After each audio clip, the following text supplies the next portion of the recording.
Flashback. वास्तुशास्त्र एक ऐसी विधा है, ऐसी विज्ञान है, उपयोग करते आ रहे हैं और इसकी उत्पत्ति लगभग 5000 वर्ष पूर्व की दोस्तों, और इसका जो प्रथम उल्लेख है वो ऋग्वेद में माना जाता है।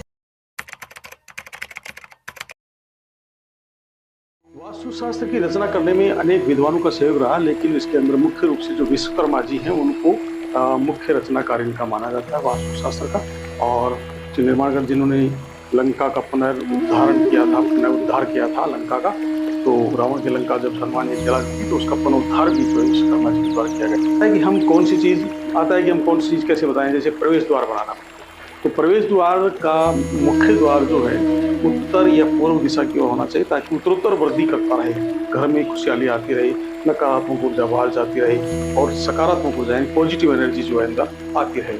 इस तरह से मकान बनाए। मकान में प्रकाश की व्यवस्था अच्छी होनी चाहिए ताकि नकारात्मक ऊर्जा बाहर निकलती रहे। बिल्कुल ज़्यादा अंधेरे वाले या गुफा की जैसे मकान वाले हैं वो थोड़े अशांतिकारक होते हैं, परेशानी देने वाले होते हैं। अगर हमें मकान में रसोई बनानी है तो रसोई बनाने के लिए हमको सबसे पहले जो अग्नि कोण है वहां पर हमें पूर्व दक्षिण का जो कॉर्नर होता है वहाँ अग्नि कोण होता है, या तो बिल्कुल सटीक अग्नि कोण में आप बना लीजिए, अन्यथा आप अग्नि कोण के पास वाले रूम में भी, पास वाले नजदीक वाले उसमें भी आप रसोई की व्यवस्था कर सकते हैं।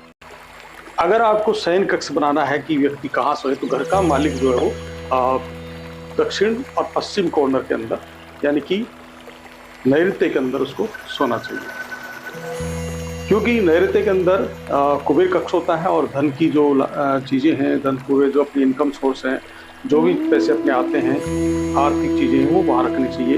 अपना एक तरह से जो घर का मालिक है उसका स्वामी कक्ष वही होना चाहिए, क्योंकि कुबेर कक्ष होने की वजह से ये धन का स्वामी भी होता है और धन की कोई कमी नहीं रहती अगर आप वहाँ रहते हैं।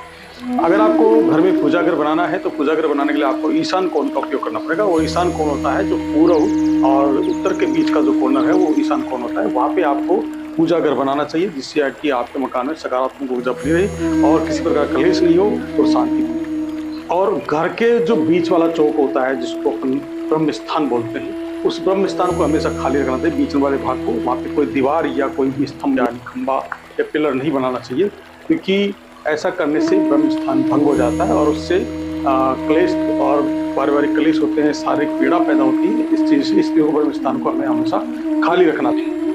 एक हमारे घर में वास्तु के हिसाब से, जैसे मान लो आपके घर में साफ सफाई नहीं रहती है, गंदगी रहती है, तो वो भी गलत है। साफ सफाई रखनी चाहिए, क्योंकि साफ सफाई रखने से ही लक्ष्मी जी जो है उसका निवास साफ सफाई के माध्यम से होता है। गंदगी रहेंगे तो वहाँ लक्ष्मी का निवास नहीं होता है, यहाँ की आर्थिक स्थिति बिल्कुल खराब हो जाएगी।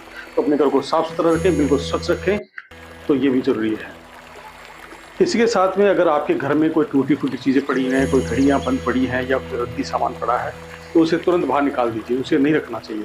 उसे रखने से अनेक प्रकार की परेशानी का सामना करना पड़ता है, वो नेगेटिव ऊर्जा को प्रदान करता है। तो ये वास्तुशास्त्र की कुछ मोटे मोटी चीज़ें मैंने आपको बताई हैं।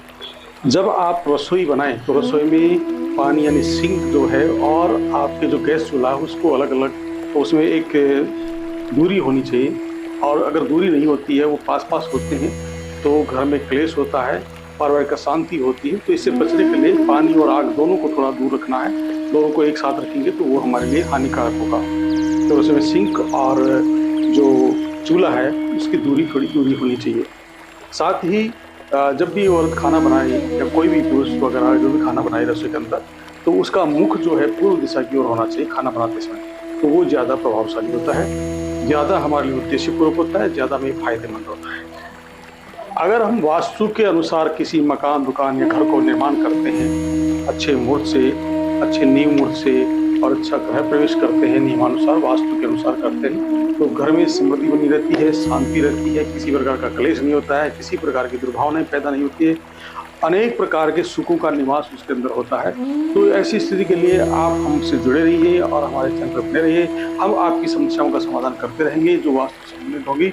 और अगर आपको समाधान चाहिए तो हमारे चैनल को लाइक कीजिए, सब्सक्राइब कीजिए, ताकि हम जो भी नोटिफिकेशन है, जो वीडियो आपको आते रहेंगे वो आपको मिलते रहेंगे। आने वाले समय में हम हमारे कॉन्टेक्ट चीज़ें भी आपको उपलब्ध करवाएंगे, ताकि जिससे आप समस्या का समाधान हमसे दूरभाष के माध्यम से भी प्राप्त करें। तो आज के लिए इतना ही। जय सिया राम।